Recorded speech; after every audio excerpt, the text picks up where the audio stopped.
Salut à tous, on se retrouve sur le podcast Sur le Grill et aujourd'hui mon invité c'est Vincent Voulonneau. Je suis venu pour le cuisiner un petit peu aujourd'hui. Merci à toi Vincent. Merci d'être là. Vincent, on va pas commencer par la présentation habituelle. On va se placer sur un petit peu plus ton passé. Ouais. Et Vincent, c'est un des seuls sur le marché francophone à l'heure actuelle qui a plusieurs papiers dans le domaine de la théorie, de la physique théorique. Ouais, enfin j'ai contribué à des papiers, ouais, c'est ça, ouais. T'as combien de papiers là-dessus? 4 ou 5, mais ça remonte il y a longtemps. Et c'était c'était quoi en- les sujets? c'était la relaxation de particules relativistes dans un fluide. C'était sur ce qu'on appelle le ROUP.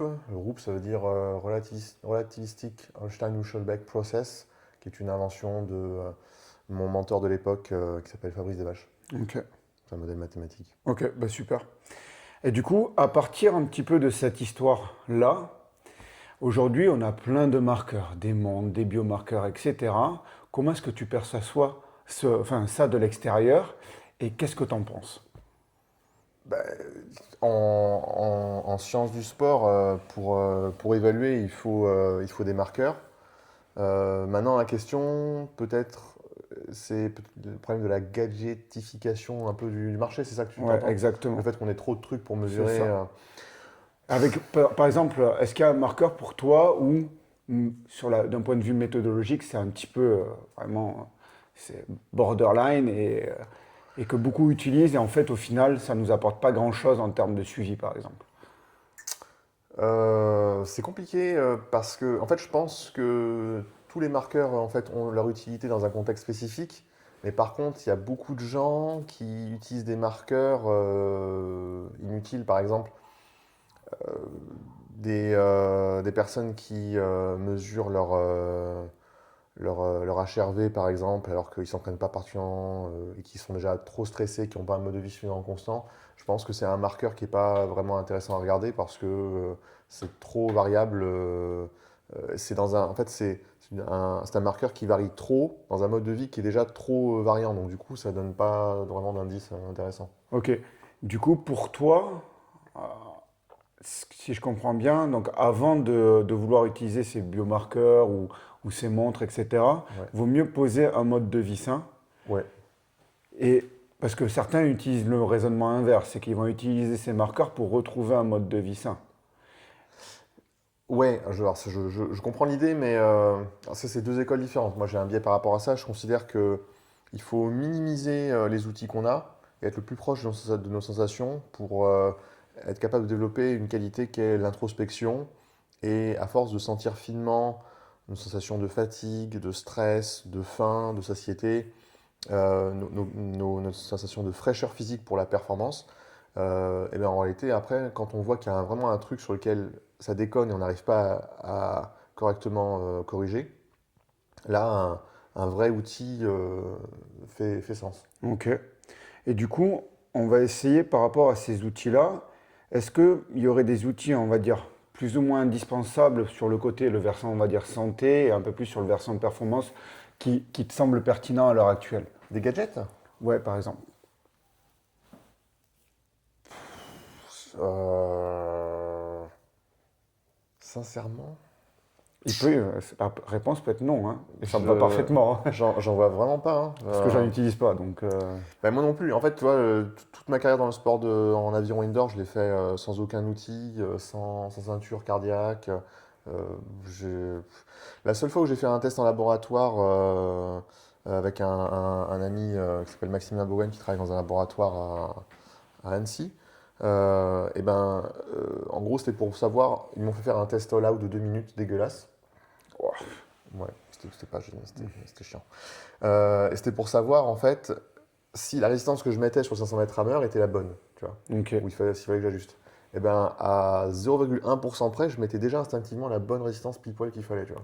ok, Donc bon, ça m'a juste apporté beaucoup de souffrance pour vérifier un truc que je savais déjà. ok. Après, je dis, ça c'est un exemple peut-être enfin comment dire, qui est choisi, c'est un biais, tu vois, c'est du cherry picking entre guillemets. Ouais. Il y a peut-être des situations où c'est mieux, mais sincèrement, je suis pas certain. Peut-être que, euh, peut-être qu'éventuellement, tu vas faire une prise de sang de temps en temps. Si on a des facteurs génétiques par rapport à certaines maladies, ça peut être utile, tu vois. Si on a du LPA, la lipoprotéine A, qui est trop produite par le foie, dans ce cas-là, il faut mesurer ça de temps en temps. Mais, euh, mais ouais, ça va pas beaucoup plus loin que ça pour moi. C'est quelque chose assez superflu. Après, le problème, c'est qu'il y a une espèce de. Comment dirais-je? Quand on est perdu et que on est face à des professionnels de santé qui sont eux-mêmes biaisés par de l'idéologie, Mhm. c'est-à-dire que, par exemple, maintenant, tu as quelqu'un qui ne sait pas manger, il va voir un nutritionniste. Tu as plein de nutritionnistes qui sont en mode homéopathe ou keto ou avec. Ouais, qui ont des billets. Qui ont des biens. Et du coup, si le monde professionnel ne peut plus t'offrir les solutions scientifiques classiques et rigoureuses, eh ben une manière de peut-être de contourner ça, c'est d'avoir des gadgets autour. Du coup, je peux comprendre que pour des gens qui n'y connaissent rien, il y ait une espèce d'équilibre, tu vois, qui se fasse entre ces deux Ok. mondes-là. C'est vraiment désastreux hein, pour moi, mais je comprends que dans un monde imparfait, ça existe. Ok. Moi, ce qui me dérange, par exemple, le mec, il va lui dire, Saoup, il dit que le HRV, il est pourri, mais il se sent bien. Il va y avoir un biais, il va se dire, ah putain, faut pas que j'aille m'entraîner, alors que vas-y, t'es bien. Ouais, mais ça pour moi, c'est un problème d'interprétation. Parce que t'as Mais il y en a beaucoup HRV. qui fonctionnent comme ça. Ouais, oui, mais ouais, ça pour moi, c'est un problème de méthodologie des professionnels qui savent pas lire correctement les marqueurs de sommeil. Ouais, C'est plus ça, tu vois. ok. Et du coup, ça m'amène à cette question. Qu'est-ce que toi, avec tes suivis ou avec toi-même, tu utilises vraiment? C'est Euh, quoi tes bases, on va dire? alors pour moi et pour mes clients, Ouais, alors moi je suis vraiment très dans le ressenti. Donc typiquement, j'essaye de vraiment évaluer comment je me sens le matin au réveil. ok, Pour moi, c'est un indicateur très très important. Si je me sens frais au réveil, c'est que j'ai passé une bonne nuit. C'est ok. un indicateur de ma nuit. Et c'est un indicateur qui scientifiquement est assez validé. C'est-à-dire qu'en gros, si tu te sens frais au réveil, c'est que quand même ta nuit, globalement, s'est bien passée. Ouais, bah on en a parlé aujourd'hui avec Loïs, c'est un des marqueurs qu'il utilise. Ouais, bah voilà. Et ensuite, dans la journée, et par exemple spécifiquement à l'entraînement, je suis très proche de mes sensations. Donc du coup, si j'ai une petite douleur par-ci, une petite douleur par-là, eh ben, soit je change mon échauffement pour régler le souci, et ça règle le souci, puis je peux m'entraîner normalement.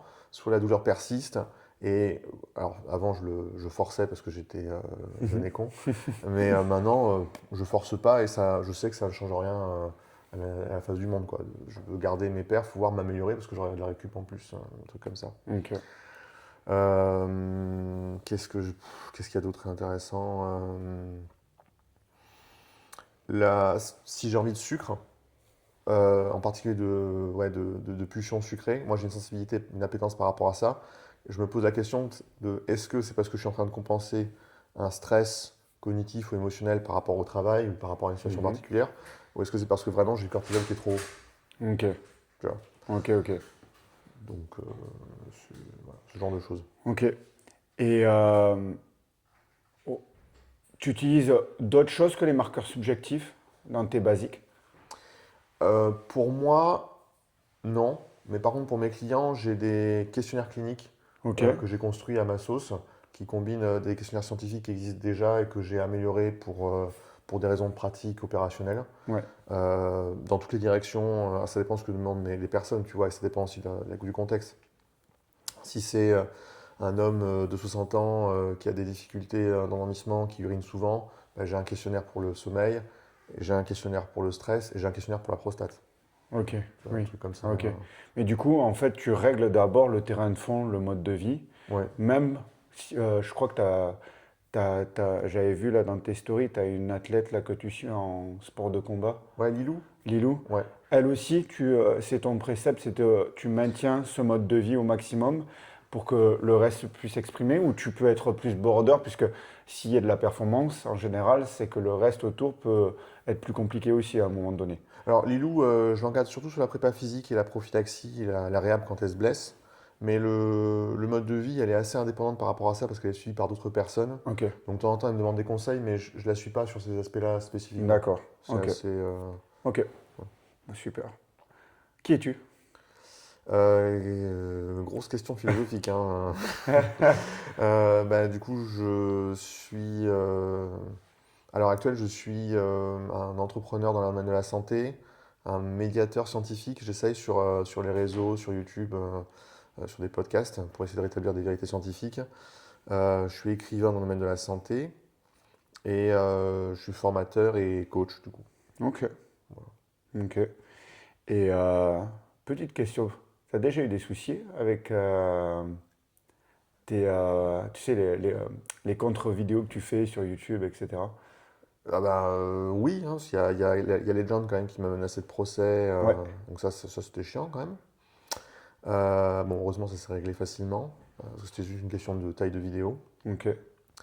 Et après, j'ai pas vraiment de soucis, j'ai beaucoup de haters, Hmm. mais bon, c'est ok. Ouais, c'est les réseaux, ça Ça- t'empêche pas de dormir. voilà, non, je m'en fiche complètement. Ok, Mais pour l'instant, non, ça va. parfait. Dans la prochaine partie, l'idée c'est que moi j'aimerais bien comprendre, et c'est quelque chose que tu n'as pas trop abordé dans les autres podcasts, c'est un peu l'interaction entre l'œil du physicien et ton domaine, la santé, la longévité, etc. C'est comment, déjà, dans tes papiers, tu as fait essentiellement sur la thermodynamique, beaucoup. Oui, c'est les équations. Et un petit peu, comment est-ce que tu fais, quel est à partir de cet œil de physicien, le développement de tes travaux sur la thermodynamique, etc., comment est-ce que tu perçois, par exemple, la santé, les entraînements, etc. Est-ce qu'il y a des choses que tu perçois différemment des entraîneurs, par exemple, ou des kinés, ou des médecins, etc. Comment est-ce que tu abordes cette partie-là? Oui, alors, c'est pas le fait d'avoir fait de la physique théorique ou des connaissances P de la physique théorique, mais c'est plus une question de méthodologie. Ok. Ouais, Euh, je veux bien que tu développes cette partie. Par exemple, il y a Richard Feynman, un physicien très connu du XXe siècle, qui disait que voilà, pour simuler un éléphant, il me faut quatre variables, et pour lui faire remuer la queue, il m'en faut une cinquième. Et ça veut dire quoi cette métaphore? Ça veut dire que si on rajoute trop de variables dans un modèle, ben, on peut faire n'importe quoi au modèle, et après c'est compliqué de savoir quelle variable est vraiment importante. Et pour du coup recroiser à ce qu'on disait tout à l'heure par rapport aux gadgets, Mhm. moi j'ai en permanence cette espèce de pression méthodologique qui est de minimiser les marqueurs parce que trop de marqueurs, ça va forcément bruiter le résultat et on ne sait plus ensuite ce qu'il faut faire. Ok. Donc il y a ça. Et c'est assez particulier parce que pour moi, puisque je me connais, que je suis dans mon propre corps, bah, je me rends compte que j'ai pas besoin de gadgets. Mais par contre, c'est vrai que pour évaluer des gens, il faut quand même un minimum de marqueurs. Et alors là, j'en viens à un truc, c'est que, et ça c'est quelque chose qui m'a, quand je suis rentré dans le monde du sport, qui m'avait pas mal marqué. En tout cas à l'époque, je ne sais pas si ça a changé maintenant, mais j'ai l'impression que les coachs, tu vois, ils font les progs un peu à leur sauce, tu Mhm. vois. Mais ça manque d'évaluation. C'est-à-dire que normalement, en tout cas c'est à mes yeux biaisé de physicien, il faut d'abord évaluer les personnes sur tout un tas de qualités physiques, sur les bases de qualités physiques qui font l'athlète, pour ensuite décider d'une programmation. Mais est-ce que les entraînements ne peuvent pas servir d'évaluation indirectement sur certains formats que tu peux appliquer? Un exemple tout con, je me souviens que tu avais dit dans un podcast, ça m'arrive de faire 45 minutes de zone 2 et un all-out de 5 minutes à la fin. Mm. Là, tu as une pseudo-évaluation, Oui, puisque ça te monitore un petit état de santé dans lequel tu te trouves. alors c'est vrai, mais autant pour des sportifs de haut niveau, généralement, tu as naturellement les datas qui émergent de leurs entraînements, leurs performances. Autant pour des personnes tout public, ou pire, et c'est ça surtout qui m'embête, pour des gens qui ont des problèmes, qui sont dans le physiopatho, et Ok. qui ont vraiment besoin d'un cadre particulier, en général, souvent c'est des kinés qui reprennent les trucs, ou des coachs, ou quelque chose entre les deux. Quand ils reprennent le flambeau pour aider la personne à remonter, ils ne l'évaluent pas. Parce qu'ils se disent qu'il part de tellement bas que de toute façon, bon, on va commencer par le faire faire des squats, je sais pas quoi. Ah oui, Tu je vois? vois ce que tu veux dire. Oui, oui, toi, tu as besoin d'avoir ta base Ouais, de test pour pouvoir amener la personne à un ouais, point B. c'est Ouais, ça, tout à fait. c'est ça. Donc du coup, moi, cet aspect-là, il est M- assez Mais par important. contre, la contrepartie, c'est qu'il faut avoir des tests qui soient supposément v- valides Eh oui, suffisamment scientifiquement ouais, pour pouvoir dire, OK, ce test est pertinent dans le choix. ouais, ça c'est toujours le problème, ouais. Et du coup, moi, ça m'amène sur la question objectivité versus subjectivité. Ouais, C'est parce que là, tu vois, par exemple, aujourd'hui avec Loïs, on sait qu'il y a plusieurs papiers qui le démontrent aujourd'hui, c'est que les marqueurs subjectifs dominent les marqueurs objectifs. Domine en termes d'efficacité ou En de... termes de gestion de la charge, par exemple. Ok. Euh, et du coup, c'est comment un petit peu, comment toi tu naviguerais dans ce domaine de subjectivité et d'objectivité. C'est-à-dire, est-ce que tu tiens compte que des tests purs et durs, ou est-ce qu'aussi tu prends en compte dans ces tests purs et durs les retours des athlètes? Pour moi, le retour de l'athlète, c'est la base. Voilà, ça reste ton corps. Voilà. Et les tests physiques autour me servent d'agrément. Ok, C'est plutôt ça. En plus, moi, je vois ça plus sous l'angle de la prophylaxie, c'est-à-dire que, en fait, ce qui m'intéresse, c'est comprendre comment ajuster les exercices d'assistance pour permettre à l'athlète de ne pas se blesser ou d'améliorer sa base de prépa physique générale sur son exercice principal. ok, Donc, il y a aussi cette composante-là. ok. Et juste pour faire un peu comprendre à ceux qui vont écouter le podcast, est-ce que tu aurais deux, trois tests que tu utilises régulièrement où tu vois qu'il y a eu, bon, ça a été méthodologiquement solide d'un point de vue scientifique, qui sont plutôt bien prouvés, que tu utilises régulièrement pour retester toi ou tes accompagnements? Oui, carrément. Alors, un truc tout simple, c'est un test de proprioception. Tu vois, par exemple, le fait de savoir qu'un athlète, tu vois, il est bon dans ce sport, mais il se blesse souvent aux jambes, il ne sait pas trop pourquoi. On lui fait un test de proprioception les yeux fermés, on lui demande de rester les yeux fermés 1 minute, et il en est incapable. Ben, à un moment donné, c'est-à-dire qu'il y a clairement un problème de stabilité par rapport à ça. Donc, Ok. il y a des choses à développer dans cette direction. Peut-être pas seulement dans la proprioception, Ouais, mais c'est juste une direction. ouais, bien sûr. Euh, Dans un autre exemple, dans un style un peu différent, au niveau des fixateurs, ouais, c'est pour les fixateurs d'omoplates, rhomboïdes, tout ça, il y a un test que j'aime bien faire, c'est le mouvement d'Arlou. Ok, Euh, et en gros, je demande aux gens de faire un test, ils me font 60 mouvements d'Arlou, ok. tu vois. Pour des activités qui demandent évidemment du haut du corps, Oui, hein, bien ça peut sûr. demander ça à un Oui, cycliste. Et tu vois, il y a des gens qui ont des chaînes postes puissantes, mais ça se voit qu'en gros, ils sont obligés de cambrer parce qu'ils ont les pecs qui compensent, qu'ils ont fait trop de bench ou je sais pas quoi. Et tu vois, c'est des choses comme ça qui sont intéressantes. Après, est-ce que tu vois, il y a un article scientifique qui explique qu'il faut faire 60 mouvements d'Arlou en test non. Non, non, ça n'existe pas. Mais c'est une espèce de valeur empirique que j'ai trouvée avec les années. Moi, par exemple, tu vois, euh, il y a des tests, par exemple, sur l'épaule, euh, où un truc con, on observe comment bouge la scapula en faisant une élévation du bras. Mm. Mais c'est construit sur 3 répétitions. Donc c'est complètement déconnecté de la réalité. Donc moi ce que je fais, c'est que, ok, on a ce papier-là qui est revenu plusieurs fois, qui est plutôt solide d'un point de vue méthodo, bah, j'essaie juste d'y greffer de la réalité dedans. Donc je fais varier mes plans Ouais. et je fais varier mon volume de rep pour avoir une fatigabilité et voir comment il fonctionne sous fatigue. Ouais. C'est juste que dans ces tests, on va dire un peu plus scientifiques, rigoureux, je mets un peu plus de réalité subjective dedans. Ouais. Ouais, ouais. Vous avez complètement sens de faire ça. Parce que si on a, il faut pas se leurrer, en labo, ils vont vouloir limiter au maximum les biais. Ouais, mais alors, c'est rigolo parce que tu vois, je me base pas du tout par exemple sur la littérature scientifique en prépa physique ou en force pour faire mes entraînements de force, pour me Ouais, programmer mes entraînements de force. Je suis vraiment beaucoup plus un empiriste ouais, pareil. et paradoxalement, j'adore ce que faisaient les soviétiques il y a Mhm. 40 ans en arrière euh, parce que pour le savoir dans le domaine de la physique, dans le domaine du vieillissement, dans le domaine de la bio, dans le domaine de la nutrition, les papiers scientifiques, c'est toujours la même chose, c'est des papiers qui sont faits pour d'autres chercheurs. Il y a, ça n'a pas pour objectif un papier scientifique écrit sur un protocole pour qu'il soit applicable, sauf si c'est dit explicitement par les chercheurs, par des entraîneurs. C'est plus pour amener de la réflexion et de la science de terrain, mais ce n'est pas il dépose pas un brevet. Comme tout est sous contrôle en permanence, c'est intéressant pour faire avancer la science, donc la connaissance, qui est le lien, le pont entre la vérité et la réalité. Mhm. Mais c'est pas forcément intéressant pour entraîner les gens. Ok. Je trouve qu'il y a beaucoup de gens qui sont des scientistes, entre guillemets, du sport, qui font cette erreur-là et qui font des programmes science-based et ça ne marche pas, quoi. Ouais, bien sûr. Ok. Alors, on a parlé de biomarqueurs, etc. Il y en a deux que j'aimerais qu'on développe un peu plus. C'est le HRV, Ouais, bien si sûr. tu pouvais le définir.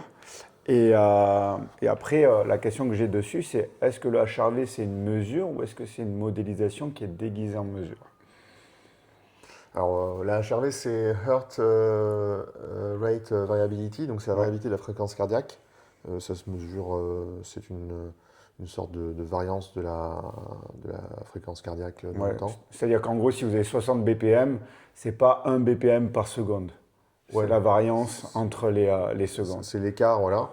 Et pour moi, ça n'a. Enfin, plusieurs façons de le voir, mais déjà, en fait, pris à un instant donné, ça ne donne aucune info, la HRV. Ça- La seule chose qui est intéressante, c'est la variation de la HRV comparée à un autre moment dans le temps. Donc déjà, ça commence à conditionner pas mal. Donc, on suit une médiane, Ouais, une tendance. ouais, Ça, c'est beaucoup mieux. c'est beaucoup mieux. Et en plus, il faut pondérer, ça c'est mon avis personnel de ce que je comprends de la sujet, il faut pondérer la HRV avec le BPM nocturne, Ok, BPM de repos. le BPM au repos, ouais. C'est parfaitement. Loïs, c'est ce que tu as dit aujourd'hui, ça va. Mais c'est-à-dire que quand tu as les deux, tu peux commencer à peut-être avoir un marqueur indirect de l'état neurovégétatif de la personne et de savoir si elle est dans une pente descendante ou ascendante. Ok. Et Voilà. comment tu gères les biais méthodologiques? Parce qu'il y a une HRV couchée, une HRV debout. Parce a priori, la HRV debout modélise un peu plus le système sympathique. Ouais, ouais. La H- et- mais c'est parce que après, là, il faut se dire que les gens qui vont bosser, enfin, les gens qui vont suivre ça, c'est pas des scientifiques, hein. C'est monsieur et madame tout le monde qui vont regarder sur leur Whoop ou leur Garmin. Alors justement, si c'est pas des pros qui suivent C'est ça. ça sert à rien de le regarder. Mais Parce par que contre, la Whoop et la Garmin, tu peux aller chercher une tendance. oui, Même s'il y a des biais de mesure, oui, si les biais de mesure se conservent a priori dans le temps, tu as toujours une tendance qui peut être. complètement, ouais. Donc on peut revenir à ta tendance de la HRV combinée à la FC de repos. Voilà, ouais, ça je suis entièrement d'accord avec ça. Mais encore une fois, je trouve que ça mieux si c'est quelqu'un qui s'y connaît, qui évalue le truc, Ouais. que de le faire soi-même et en n'ayant pas de base dans la compréhension des mécanismes du sommeil. Ok. Sinon, c'est juste anxiogène. Ok. Enfin, c'est mon avis. Oui, oui. Et le deuxième marqueur que je voulais qu'on développe, c'est la notion un peu de fatigue. Comment est-ce que tu la... De fatigue? Ouais, la fatigue. Comment tu la définirais et comment est-ce que tu la managerais chez une personne, puisque c'est en lien aussi avec le marqueur de sommeil. C'est assez complexe. Ça, c'est compliqué, ça, parce que pour moi, c'est la fatigue, c'est pas un marqueur, c'est un état. Ouais, Et du coup, pour quantifier un état, il faut plein de choses, il faut un contexte très particulier. Ça peut être transversal à plein de choses. il y a plusieurs types de fatigue. Ouais. Là, il faut que tu me laisses réfléchir 2 minutes quand même. Et j'ai dit que je le cuisinerais. Hein. Euh, Parce que, bon, mettons qu'on ait un marqueur de fatigue, il faut avoir une somme pondérée de marqueurs qui évaluent cette fatigue-là. Déjà, faudra poser la question de la pondération de chaque élément, ce qui est un sujet en soi. Mhm. Donc, il y a le sommeil, Ouais, il y a la nutrition, il y a le stress, ok, et il y a l'activité physique ok. qui a créé ça. A priori, Qui comme peut ça, engendrer la Ouais, fatigue. bien sûr. Je vois ces quatre-là. Peut-être qu'il y en a d'autres, hein, mais là, comme ça, c'est ces quatre-là. Tu les Euh, pondéreras à, à combien? à un. Ben, je sais pas. Ok, Je ne sais pas, parce qu'en fait, je pense que ça dépend du contexte. Par exemple, tu prends un athlète qui est en déficit calorique parce qu'il a besoin pour son sport de momentanément perdre du poids, ok. la nourriture va commencer à prendre une place supérieure. Si au niveau du stress, il est dans une phase particulièrement stressante parce qu'il y a un événement extérieur qui n'est pas normal, Ok. je sais pas moi, Une naissance. ouais, voilà, très bien, ben, un déménagement, que sais-je, ben, à mon avis, ça va changer la pondération. Et le problème, tu vois, c'est que là, ce dont je suis en train de me rendre compte, c'est que la pondération change, du coup, en fonction du contexte. Et du coup, il faudrait établir des règles méta, des méta-règles, on appelle ça, pour établir en fait tous les cas de figure possibles pour trouver la bonne pondération à un contexte donné. Oui, mais si on reprend les marqueurs que tu as cités, le stress, l'activité physique, le sommeil Et l'alimentation. et l'alimentation, si on fait juste un suivi régulier dessus, Ouais. ça va te donner des tendances. Oui. Et du coup, ces tendances, elles se modélisent, elles se modèlent plutôt sur le contexte. Donc ton contexte Oui. va Alors évoluer, enfin les tendances vont évoluer avec ton contexte. là, je partais du principe qu'on voulait on voulait construire absolument un modèle, mais en réalité, si tu suis déjà ton athlète sur ces quatre composantes-là de façon indépendante, tu as déjà ta perception transversale intelligente, et je suis pas sûr que tu aies besoin de construire un modèle très très complexe pour vérifier les intuitions que tu as déjà. Bien sûr. Mais c'est juste en théorie, quoi. Ok. Et, euh, et comme on a parlé de mesures, etc., est-ce que tu t'y connais donc, tu as la mesure, on va dire, labo scientifique Ouais, versus la mesure, les montre trucs connectée, voilà. commerciaux. Ouais. Est-ce que il y a vraiment une différence monstrueuse? Est-ce que les algorithmes des trucs commerciaux commencent à être vraiment solides? Il y a- Je, je sais pas. je suis pas en arrière-boutique, je suis là dans Ouais, l'arrière-boutique t'es pas chez Garmin. et c'est ça, voilà. Et en fait, c'est opaque, ça. Ok, Donc, il y a des chercheurs qui sont intéressés à l'évaluation de, par exemple, la proportion de sommeil profond. Ils se sont rendus compte que bon, bah, les montres, les Oura Ring, ils arrivaient à une prédiction à 90% près, quoi. ok, Donc c'est pas mal. c'est pas dégueu, hein. Ouais. Maintenant, les 10% restants, ça peut être un facteur limitant quand tu es athlète de très haut niveau. Peut-être, je sais pas. Maintenant, pour d'autres trucs du style les zones d'effort, elles sont aux fraises. Mhm. Elles sont parties aux champignons, les montres, hein. Elles font n'importe quoi. Ok, Euh, donc ça c'est plutôt en labo. ouais, c'est vrai, ouais. Il faut un test d'effort. Le nombre de calories dépensées, pareil. Ok, Parce que, en fait, la montre peut pas. Même si tu lui donnes ton body fat exact, en sachant. oui, Hein, en sachant l'évaluer. en sachant évaluer, ce qui est déjà en soi une prouesse, et ta masse musculaire exacte et ton métabolisme de base exact, ben même ça, en fait, à cause du fait qu'il y a des athlètes qui ont une efficience de mouvement qui est bien meilleure, bah, ça peut varier de 10, 15, 20% les apports caloriques. Et 20%, C'est énorme. voilà, c'est pas possible, quoi. Donc, c'est des beaux gadgets qui font des jolies couleurs. C'est peut-être intéressant pour justement le sommeil profond à la limite. Peut-être, oui, si, tiens, je pense à ça. Peut-être, si moi je devais acheter un truc comme ça, là, ce serait pour voir ma fragmentation nocturne. T'as quoi? Ma fragmentation nocturne, c'est-à-dire C'est-à-dire? le fait de se réveiller la nuit. Ah oui, Voilà. Parce que du coup, ce serait un indicateur intéressant de si je fais un genre d'apnée du sommeil ou ce genre de choses. Et ça, c'est vrai que c'est chiant. là il y a un de mes amis là, Louis, avec qui je fais l'application là, et lui, il voit ça sur sa montre. Elle donne la saturation. Est-ce que c'est vrai, est-ce que c'est pas vrai? On ne sait pas. Mais il tombe à saturation d'oxygène. Ouais, ouais, ouais. Il tombe à 85% la nuit.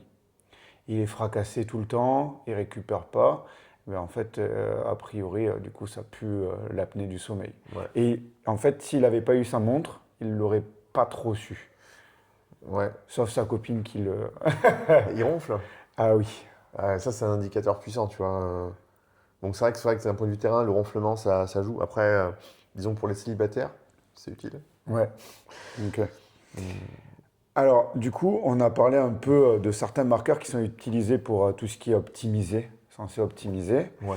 Euh, si on parle de l'optimisation du sommeil, de la VO2, etc., comment est-ce que, à un moment donné, on est dans une réalité quotidienne, chacun a son quotidien, comment ne pas trop tomber non plus dans ce sentiment de suroptimisation?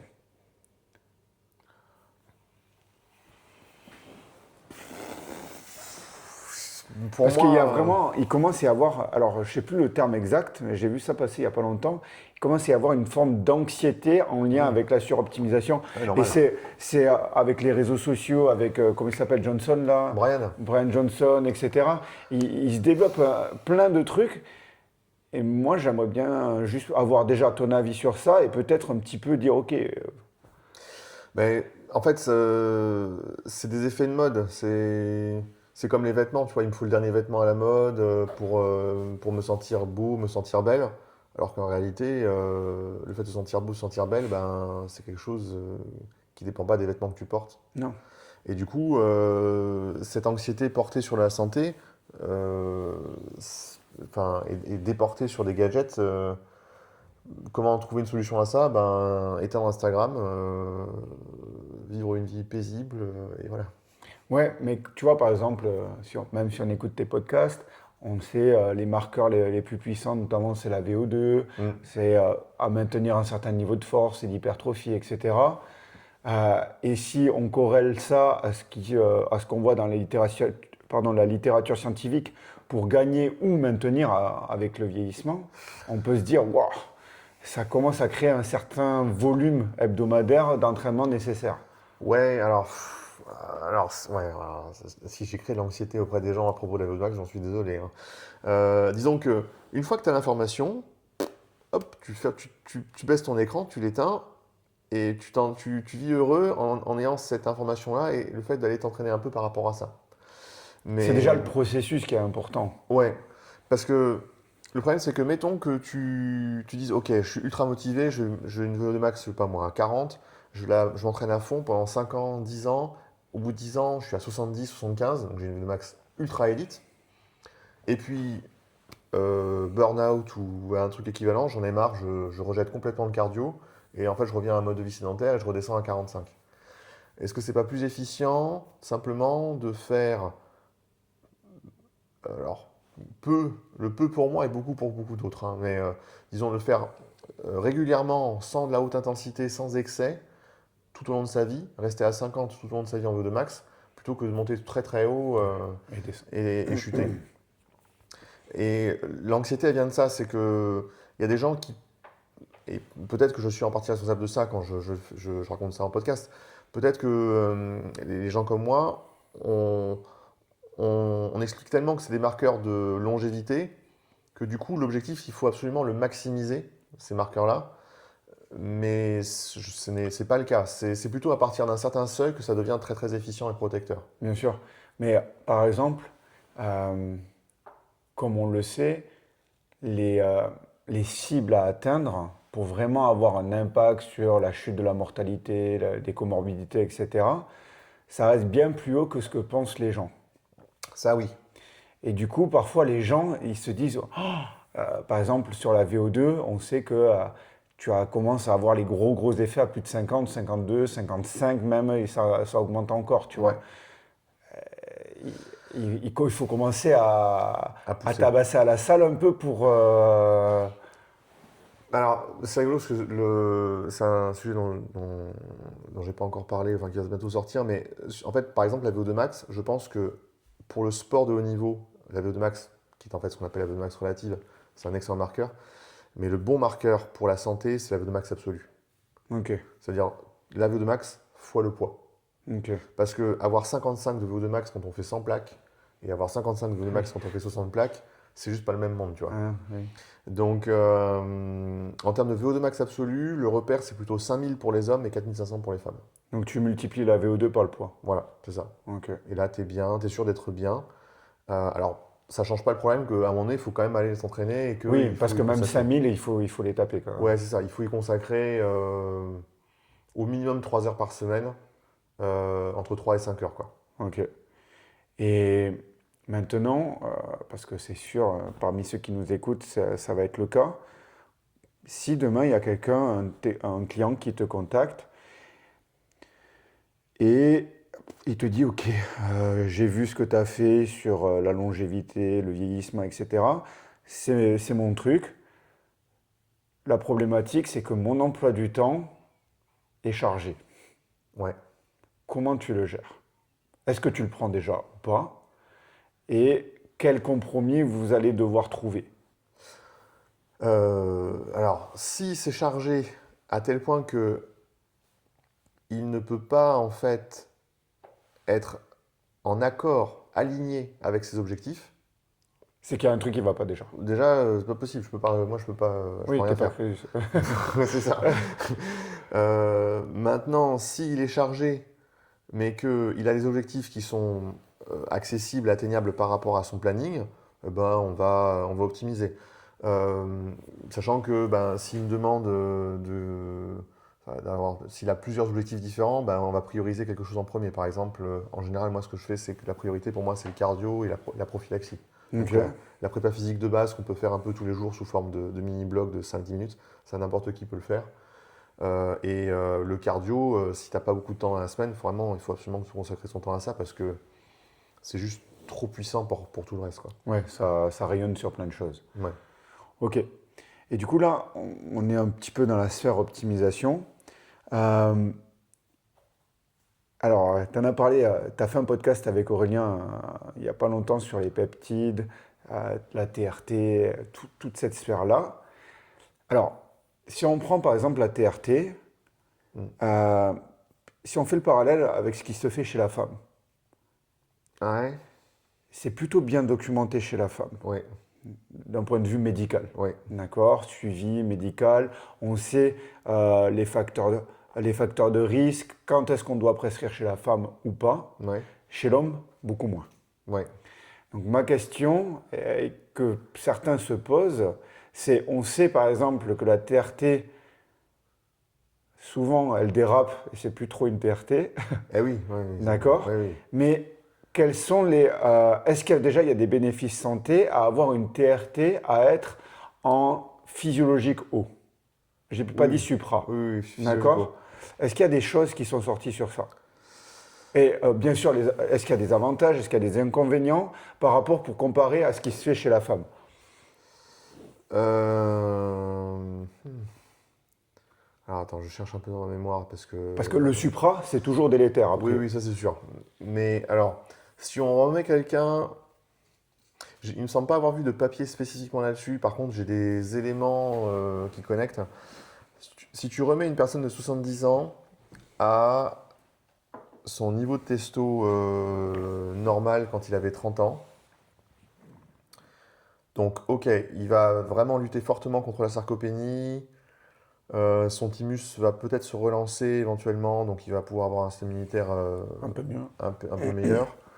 Mais le problème, c'est qu'il a tellement de fibrose. En fait, je pense que ça dépend de son état initial. S'il a 70 ans, qu'il est complètement pété de partout, est-ce que ça va accélérer le déclin? C'est une question ouverte que je me pose. Si par contre il est déjà sportif et que donc le fait d'avoir de la testo, c'est juste l'espèce d'essence qui lui manquait pour que le moteur puisse se tourner normalement, là ça fait sens. Parce que ce qu'on voit chez la femme, c'est C'est... incroyable, hein. Ouais, ouais, ouais. Oui, Moi, j'ai plusieurs patientes. Alors, elles ne supportaient pas les effets délétères de la ménopause, les bouffées de chaleur, la prise de poids, même sur la qualité de la peau, etc. Il y en a une, je l'ai vue, c'est incroyable, hein. La qualité de la peau, en quelques mois, elle a beaucoup moins de rides alors qu'elle n'a pas fait de chirurgie esthétique. Les bouffées de chaleur, en 3 4 jours, il y en a beaucoup, il y en a plus. L'humeur, elle est meilleure. ouais, Tu vois ce que ouais. je veux dire? Non, mais c'est indéniable que c'est efficace. Maintenant, la question que je me pose, c'est... Et d'après les papiers qu'on a, ouais, apparemment, sur l'espérance de vie en bonne santé, ça s'améliore aussi chez la femme, hein. oui, mais pareil, ça m'étonne pas trop. Mais le problème, c'est que... Est-ce que les femmes étaient très sportives? Est-ce que... Tu vois? Et du coup, ouais, ça crée un biais aussi. Oui, oui, je vois ce que tu veux dire. Nos ancêtres, je parle pas du néolithique, hein, je parle juste d'avant, qui vivaient très longtemps en bonne santé, comme ils étaient très actifs, bah du coup, en fait, normalement, le vieillissement, c'est un mécanisme symétrique lent, c'est une pente qui est lente, et donc du coup, on peut être en bonne santé en étant vieux. Ok. Et quand il y a un dérèglement, normalement, la ménopause, c'est un processus naturel, et normalement, si tu as une VO2 max qui est haute, que tu as un système métabolique endocrinien qui fonctionne super bien, tu es censé passer cette phase-là, normalement, facilement. Ok. Sauf contexte génétique très défavorable, ça on peut pas l'empêcher, mais disons que ça va être un cas sur 1000, tu vois, ou 5 cas sur 1000, un truc comme ça, pas plus. Et moi, ce qui m'embête, c'est que, certes, les traitements médicaux par rapport à la ménopause, donc ça aide les nanas à être en bien meilleur état, donc ça c'est très bien, Mhm. mais c'est un peu comme une super béquille qui te fait oublier que tu aurais dû courir Ok. avant. Mais pareil, j'ai pas assez d'éléments de réflexion là-dessus parce qu'il n'y a pas assez de données. Ouais, c'est encore très jeune d'un Ouais. point de vue. Par contre, aux États-Unis, les mecs, Oui, ils sont tous. voilà, on sait pas, mais c'est pas grave. On vous pique tous, allez, c'est parti, hein. Ouais, ils ont tous leur patch là. C'est incroyable, hein. Ok. Et même question sur les peptides. Les peptides. C'est no man's land, hein. Ouais, non, mais les peptides, non, non, parce que c'est. J'en discutais avec un collègue il n'y a pas longtemps justement de ça. Il m'a dit, mais tu aurais dû leur dire un truc. Le truc suivant, c'est que les peptides, c'est des hormones. C'est Oui. comme les stérols. Donc il n'y a pas de. Si l'un est mauvais pour la santé, l'autre est Ils forcément peuvent mauvais pour pas la faire santé. du physiologique haut avec les peptides. Non, c'est impossible. C'est impossible. Tu fais toujours déraper le système. Ok, d'accord. Donc, Toujours. ouais. Ok, pour ça, c'est important que les gens ils le comprennent. Voilà, il y a juste une question qui est se poser sur l'EPO, mais pas en général, les gens ne prennent pas l'EPO en peptides, Non. comme plutôt autre chose. C'est que peut-être en microdosing, l'EPO, ça améliore ta VO2 max, hein. Tu vois? Ah oui, mais c'est normal. Ouais. Oui. Et du coup, bon, mais il y a pas de document là-dessus, donc je sais pas. Ok. Et du coup, par rapport à tout ce qui est, on va dire, optimisation de la santé, etc., qu'est-ce que toi tu fais à ton niveau, personnellement? Alors, ouais, la base vu que moi je m'entraîne énormément, la base la Ouais. plus importante, c'est de pouvoir maintenir mon niveau de fraîcheur physique et de clarté mentale dans la journée. Ok, et tu Donc, fais quoi pour ça? Je dors. Ok. Je dors à balle. Si je dors 10 heures par jour. Ouais. Oh, le rêve. C'est ça que je fais, mais il y a des jours, tu vois, où je vais moins dormir, mais du coup, je rattrape le week-end. Et en moyenne, sur la semaine, je suis à entre 9 heures et 9 h 30 de sommeil par nuit. Ok. Voilà. Hier, tu vois, aujourd'hui, j'avais le voyage pour venir ici, donc je vais moins dormir là, parce que ça va être. Voilà, et c'est normal. Mais du coup, hier, j'ai dormi 11 heures. Ah ouais. Vraiment, c'est pour récupérer physiologiquement. Alors, du coup, si je fais ça, c'est important que. Alors, ouais, parce qu'il faut que je précise quand même. Si je fais ça, il faut que je récupère. Et comment dire, il faut pas que je me décale sur le plan circadien. Bah ouais. Donc, Tu fais des siestes, du coup? je fais des siestes. Je fais une grosse sieste entre 13 et 15 heures.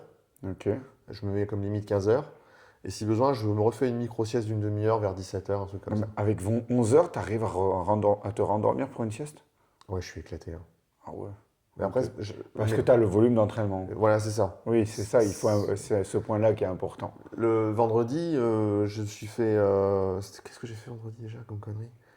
J'ai fait un entraînement de muscu et de cardio le matin. Ok. Ouais, c'est ça, j'ai fait rameur plus traction et grippe le matin, enfin le midi. Et l'après-midi, j'ai fait 1 h 30 de vélo et après, j'ai fait le squat en lourd après. Ok, ouais. Le soir. Oui, oui, tu dors bien, quoi. Et après, tu fais autre chose au niveau complémentation, au niveau. Ouais, l'autre point important, c'est l'alimentation.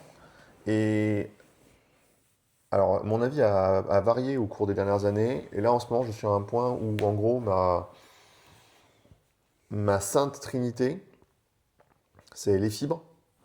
Ok. C'est juste trop puissant. Explique pourquoi. Seulement dans la formation Ah, Athletic Move 3. ouais, parfait. Je t'expliquerai ça, c'est trop long sinon. Mais c'est vraiment trop puissant pour la santé, les fibres. J'ai déjà dit sur Insta, mais en gros, 10 grammes de fibres en plus par jour, quand on n'en mange pas, c'est 5 ans d'espérance de vie en plus, ou 8 ans. Ah ouais, c'est monstrueux. Oui, c'est totalement absurde. Ok. Moi, j'ai juste une question avant que tu finisses ta Sainte Trinité. Mm. Je crois de mémoire, il faut à peu près 30-40 fibres 30-40 grammes. grammes de Ouais. fibres par jour, pardon. C'est pas si facile. Parce que, allez, 100 grammes de légumes verts, Ouais. c'est 7-8 grammes, je crois, de mémoire. Ouais. Tu peux monter peut-être à 10 selon les végétaux, mais Les légumineuses, le riz complet. ouais, c'est vrai que. Ouais. En fait, si tu fais du cardio, ça explose. Oui, Parce que tes besoins caloriques augmentent. oui. Ah, ben oui, oui, oui. Et du coup, les fibres augmentent aussi. Et c'est un cercle vertueux. Ok, faites du cardio. C'est vrai, c'est trop puissant, hein. Les fibres et cardio, tu as déjà une super direction. Donc les fibres, c'est vraiment incroyable.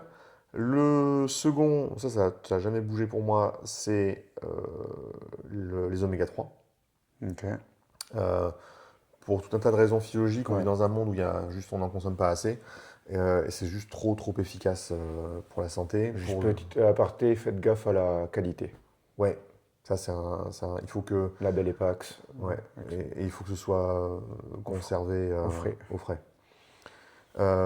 Et le troisième, sur lequel j'ai longtemps hésité, parce que j'ai hésité entre la créatine, la vitamine C, même le NAC parfois, ou la vitamine D. Et du coup, ça varie en fonction des moments. Et en ce moment, pour moi, c'est la vitamine C. Mais sincèrement, ça dépend du contexte. Ok. Parce que la créatine et la vitamine D peuvent être très très utiles en fonction du contexte, si on ne va pas assez dehors, etc. Mais disons qu'en admettant qu'on va suffisamment dehors et qu'on mange normalement, la vitamine C, c'est juste trop puissant. Et pour une raison rigolote, d'ailleurs, il y a un papier scientifique qui est sorti le mois dernier. Parce qu'un des derniers sujets sur le vieillissement, c'est la ferroptose. C'est-à-dire le fait que les cellules meurent à cause d'un excès de fer, ou du moins parce que le fer subit une transformation qui s'appelle la transformation de Fenton, je crois, qui fait que du coup tu produis un max de radicaux libres, et ensuite ces radicaux libres ils bousillent tout dans la cellule. Voilà. Et il y a un papier scientifique qui est sorti le mois dernier qui montre que, ça a été montré chez l'humain, que si je m'abuse, ouais, que en fait c'est la vitamine C qui permet d'empêcher le vieillissement à cause de la ferroptose. Ok. Alors, il y a plein de types de vieillissement, Ah, bien. mais si ça, on peut le bloquer. Par contre, les recommandations, les doses théoriques, Ouais, ils étaient à combien? entre 1 et 2 grammes. Ouais, si tu prends 500 mg plus les fruits.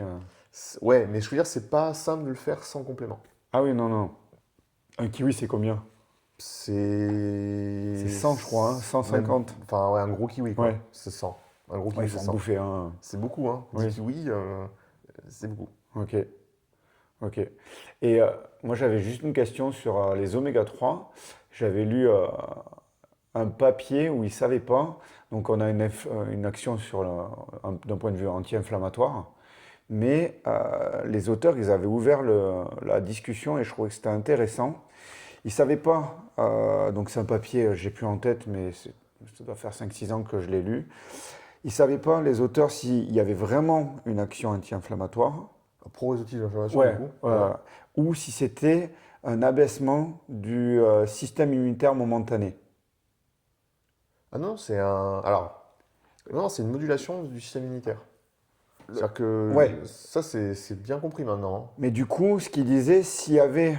Oui, mais du coup, tu as une modulation du système immunitaire, mais les auteurs, ils ouvraient un petit peu la précaution Ouais.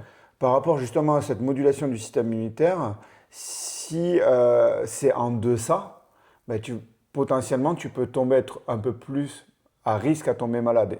C'était des discussions autour de ça. Ah, oh, ouais, alors bon, ça c'est. Et ils prenaient des pincettes sur ça. Ils ne s'avançaient pas, mais c'était des réflexions en tout cas dans cette étude. Euh, Parce que, imagine, tu as une armée de 1000 soldats qui sont actifs, je sais pas, ils sont en train de bosser sur le champ de bataille.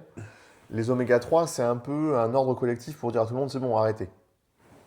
Mais c'est pas une arme qui va te détruire des soldats, Non, tu vois. non. C'est un peu différent.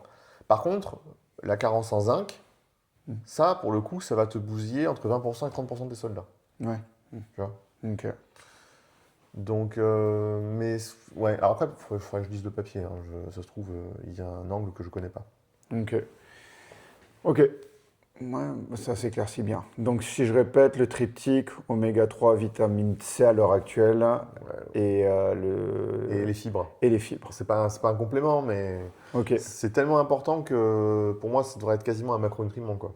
Devant le dosage protéique journalier.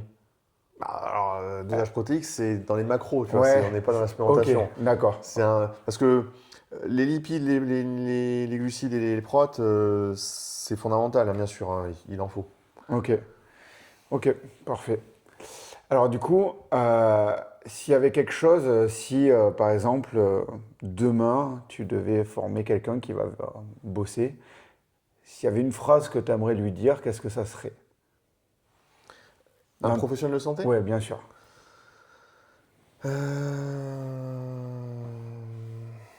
Ah, je me pose des questions. Juste une phrase? Ouais, enfin quelque chose, une idée. Ça peut être, ça peut être 2-3 phrases, hein, mais Euh,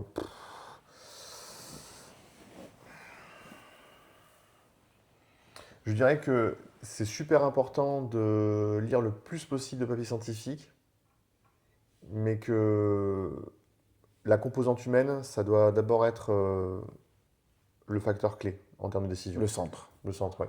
Ok, parfait. Alors, on va terminer par quelques petites questions courtes. C'est réponses courtes en termes de réponses que j'attends. Ok. Euh, une mesure très populaire aujourd'hui qui aura disparu d'ici 10 ans selon toi. Dur, hein? Faut que je réfléchisse, faut que je réponde au tac ou Non, je peux non, tu peux réfléchir réfléchir un petit peu.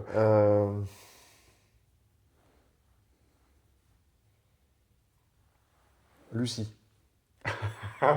Du 6. Lucie, ouais, pardon. Ok, Les prises de sang à 40 marqueurs, là, ok, ça sert à rien. ok. Pourtant, ça explose en ce moment, hein. Ouais. Enfin, le commerce explose, hein. Ouais. Je te dirai des trucs en off après. Ok.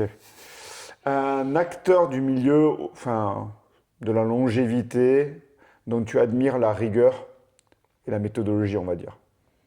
Ou un papier, Euh, un acteur de la longévité. c'est pas facile à trouver ça. Waouh.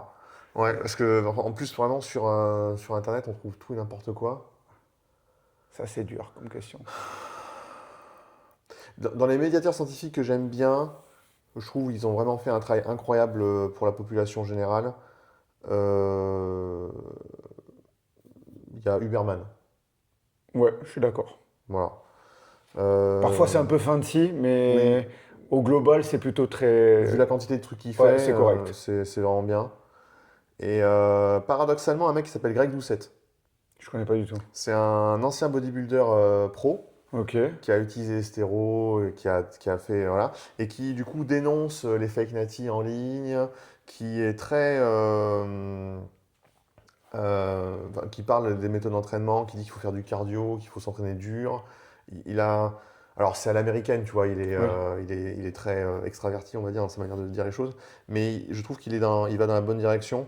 Il est complètement transparent sur le fait qu'il est sous TRT maintenant, il donne les pour, les contre, il est totalement transparent et je trouve son discours est très rafraîchissant. Ok. Et un protocole, une idée que tu défendais il y a 5 ans, ou 5 ou 10 ans, et aujourd'hui, c'est plus du tout le cas. Tu es revenu un petit peu en arrière. Le resveratrol. J'étais fan de ça à une époque, Ah ouais? et en fait, un jour, je me suis retrouvé en lisant un papier dans le rabbit hole du truc. Et alors là, je me suis rendu compte du scam et j'étais en colère contre moi-même Ah oui, ok. et contre la recherche, hein. Ouais, bah ouais, ouais. En tout cas, merci Vincent. Merci à toi. J'espère que le podcast vous a plu, et puis à très bientôt.